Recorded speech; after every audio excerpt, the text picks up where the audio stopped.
eating a popsicle. South Pole. Get it? No? Okay. Hey, what's up guys? It's your probably not maybe a favorite YouTuber here, and welcome to my review of the 10th Planet. Finally here, and I'm sure that you guys know exactly what's going to happen in this story.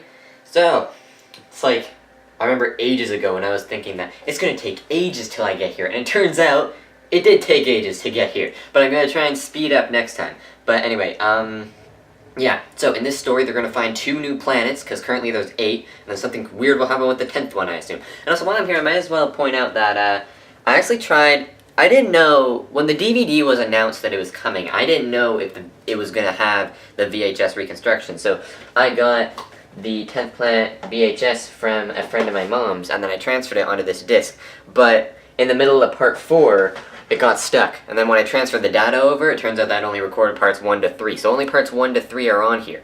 And surprisingly, even though that I don't think that I've ever played this disc, it turns out to be a pretty dirty one. See, look at it. Can you, like, see that? Can you, like, see how dirty it is? Anyway, I was gonna transfer the part 4 onto later, but then I realized that the 10th Planet did have the VHS reconstruction as a bonus feature. And I was like, oh, well, okay. It's so strange, though, because like, this DVD already probably wasn't going to be played at all anyway, even if I did record the rest of 4, because I would just play parts 1 to 3 on the highest quality, which is the actual DVD, and then watch part 4 on the VHS transfer, but no, I don't know. I'm not sure, but anyway, it's on my DVD collection anyway. You can watch my DVD collection videos, but anyway, 10th Planet, let's get on to it.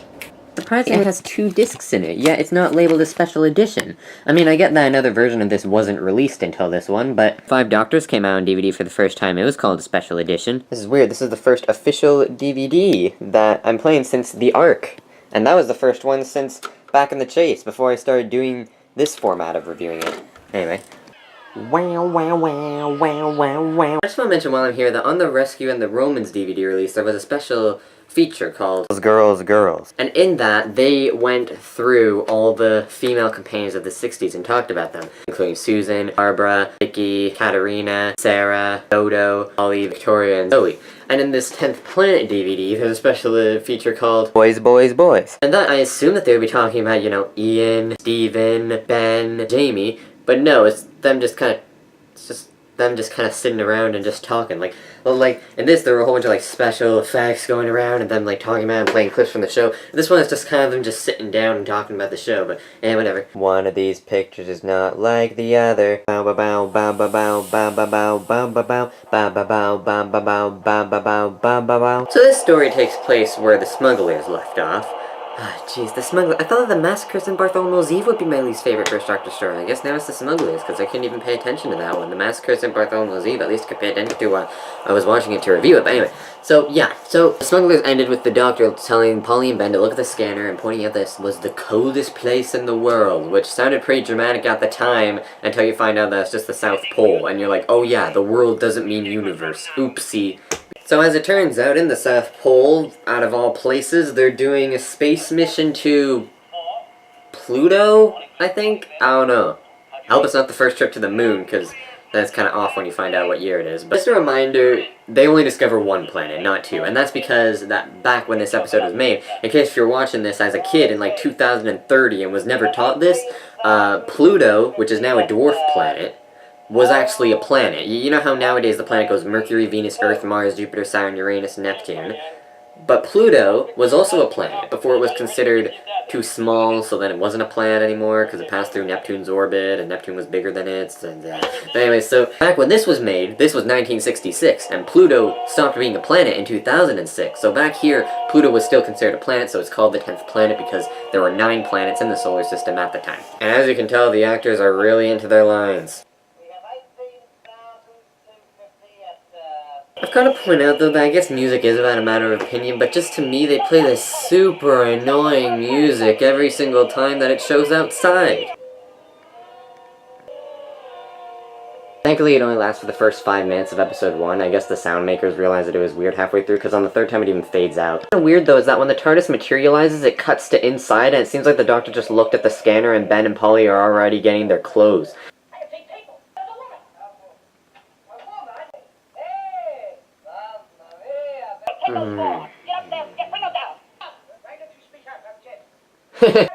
Yeah, there's a woman. I don't like your tone, sir. I don't like you. I don't like it. I don't like your face.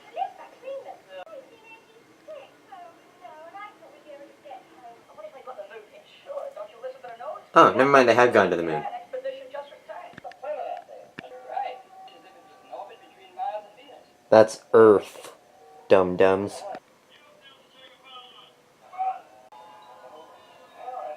This is gonna be an episode about power, isn't it? It looks just like Venezia. It looks like South America, but it can't be. When are they gonna get it? It's upside down. It's correctly written down what we have just seen, and he did it before we saw it. And you'll be more explicit. Yes, sir, I'm sorry. I'm afraid I can't. You see, millions of years ago, there was a twin planet. Oh, for heaven. Classic. So the appearance of those guys are the cliffhanger part 1, and those guys are so creepy! Now if you woke up and just saw that face staring at you, that you wouldn't be terrified.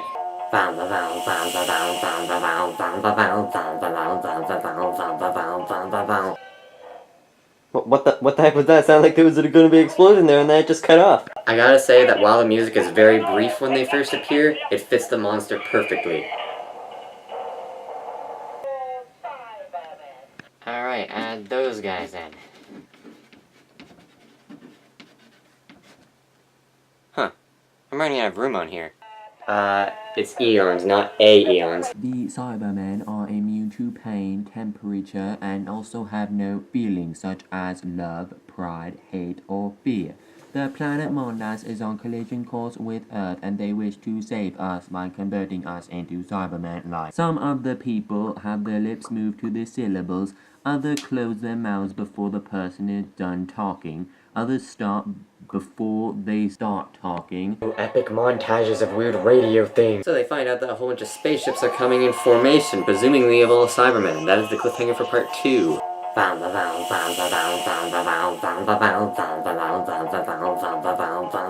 William Hartnell was too sick to be there for episode 3, so they pretty much just had him unconscious for the entire episode and put a guy in a wig and have him collapse at the beginning of it. So then, as the general puts it, they got 3 major problems on their hands. 1, his son is on a deadly mission and he's gotta get him down. 2, another visit from the Cybermen are almost a certainty. And 3, the Earth had been drained from its energy. That's not important. Mainly his son is on a deadly mission and they've gotta get him down. What? Make coffee? That's the only thing that you can think that you can do to help? They have another little quick reference to the fact that it's technically 20 years in Ben and Polly's future when Ben tries to pick a lock because he's locked in a room and he's like, they didn't make locks like that in 1956. And Polly actually does go and make coffee because that's the only thing that she can think of to do to help, I guess. If you just keep your mind on making coffee, will you? What? Jeez. Oh, shoot, someone's coming. Oh, jeez, Polly. So the general goes crazy that his son is in danger, to the point that he's putting everyone else in danger just to get rid of the Cybermen and keep his son safe. I find it so strange how the general seems so nice at the beginning. And now he just seems like a total jerk, just going insane that his son's in danger and this whole Cybermen stuff happened. And then some other guys trying to help, but he gets caught. Oh, jeez. So Ben did get a little bit of time to tamper with the rocket that they're planning to just boost off and blast Mondas in half, which is bad because not only does it destroy a planet and a bunch of life forms there, whether they're evil or not, they're still alive, but it also might cause a huge blast of radiation to kill everything on the side of the Earth that's facing it, including the South Pole no matter which side is facing it. They don't know if Ben tampered with it enough, and of course, no one's going to bring up the subject of the general checking, because if it is, then the general's going to fix it before it takes off, and there's just a few seconds as it counts down. 3, 2, 1. Oh, they did say 1. I guess the cliffhanger's at number 2 then. What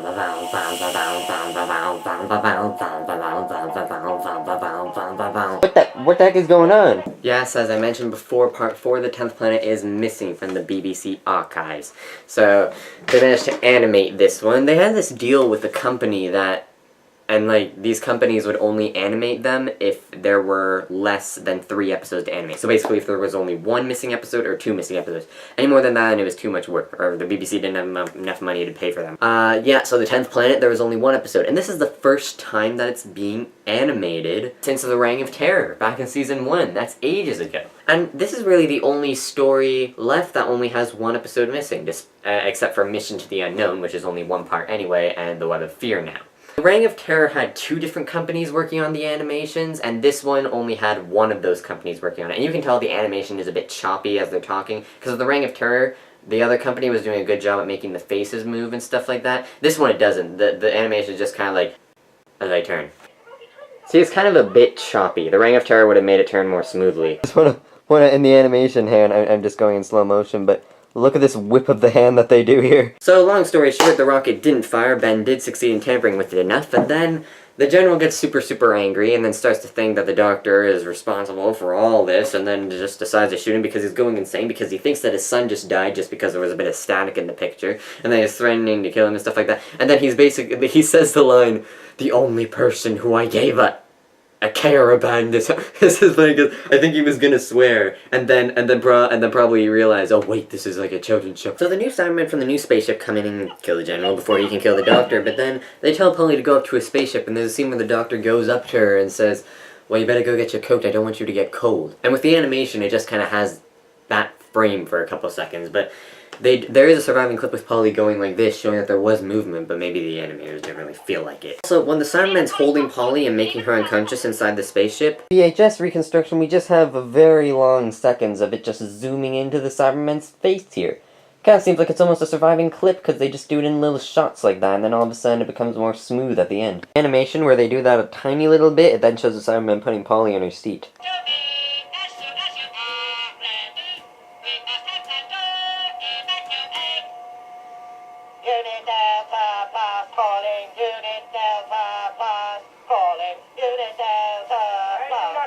Funny how just one thought can send you on a whole train of thoughts that can bring you to a completely unrelated thought. Like, for example, there was a line here when someone said there were millions of lives at stake, and then I thought, okay, they're referring to the entire world? Because, like, this was made in 1966, so I think there was only, like, 3 billion people on Earth back in, like, the 80s, so maybe there wasn't even 1 billion people in the 60s. But still, like, they would have to predict, like, 20 years into the future. And then I remember that in the third Planet of the Apes movie, they said the population explosion. And I was like, okay, so they definitely knew about the population explosion by 1971, because that's when the third Planet of the Apes movie came out, and that's when I realized, holy crap. But when this show was made, the first Planet of the Apes movie wasn't even made yet. So much stuff has happened after Doctor Who started, just showing how much of an original idea Doctor Who was at the time, explaining why it's so popular, and still is now, because it got so popular so early on, back when there were so little ideas out there. It was 1 year before Star Trek, several years before Star Wars, before they went to the moon, before Planet of the Apes. Scary, suspenseful sound effects. Dingy happy sound effect. The Cybermen are doing so many things, and then they're just like, switch on the monitor, and then it doesn't work, and then it's like, what has happened? And then I laugh at that every time because it's basically the Cybermen way of saying, oh crap. There's also an interesting point when one of the guys says, and then we shall all freeze to death. And that's ironically a line that the Doctor said way back in the beginning of Marco Polo. He's just like, even if I do think that I can fix the fault locator, I don't think that I can do it before I get stuck, and we shall all freeze to death.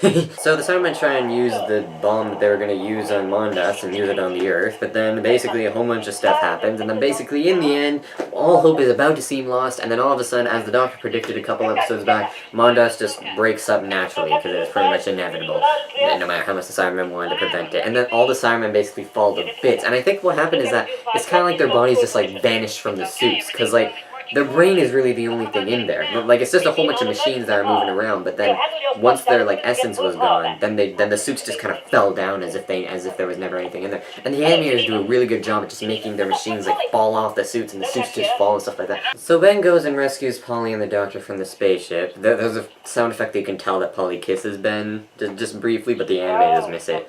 Then, thankfully, the clips of his regeneration are there, so you can see the regeneration. There are several other clips, so you can see most of Part 4. The surviving clips that we have from the 10th planet seem a little bit choppy to me. Like, the Doctor walks up and goes, it's far from being all over. But in the surviving clip, it's like only half of his face is on the camera. The animators just pretty much copied that, as if that's how it did. But I think whoever was recording that had it zoomed in a little bit. So I don't think that they... Because, like, like, the scene where the Doctor stumbles back to the TARDIS by himself, and maybe it's the 12th Doctor, and then the TARDIS is just going haywire and stuff like that. But the footage just seems a little bit zoomed in and stuff, and it seems weird, is what I'm saying. The scene has become so iconic for me that I don't even bother to even listen to the words they're saying. Like when Polly and Ben are banging on the door, and Ben says, like, "You can't leave us here of all places." Without the subtitles, I can't really tell what he's saying, but I never really think about it because I've watched this scene so many times, and you can hear the sound effects of the doors opening and closing and stuff like that, and then the doctor obviously opens and closes them, and then it just cuts him on the floor, which is what I think that the real episode would have him falling down to the floor. I don't really know what those surviving clips are. What's interesting is that in the next episode, in the reconstruction, we hear the TARDIS, like the sound effects, the whoosh, whoosh, whoosh, whoosh, and the caption to signify movement says, "The Doctor causes the TARDIS to dematerialize." I guess it's possible that the regeneration sound effect could sound like the TARDIS taking off, but no, I think this is the TARDIS taking off. The next time that we hear is when the TARDIS lands, because we never hear the TARDIS land. It's just like, you know, when they land, but you know what I'm saying. But anyway, yeah, so the Doctor's face changes. What is possibly happening?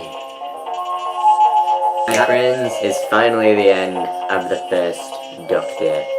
But technically, if we ignore the clips, then even if we do ignore the clips, Episode 2 is really the last full surviving episode with William Hartnell in it. And yes, Part 4, you can see several clips with William Hartnell in it, but it's not a full surviving episode.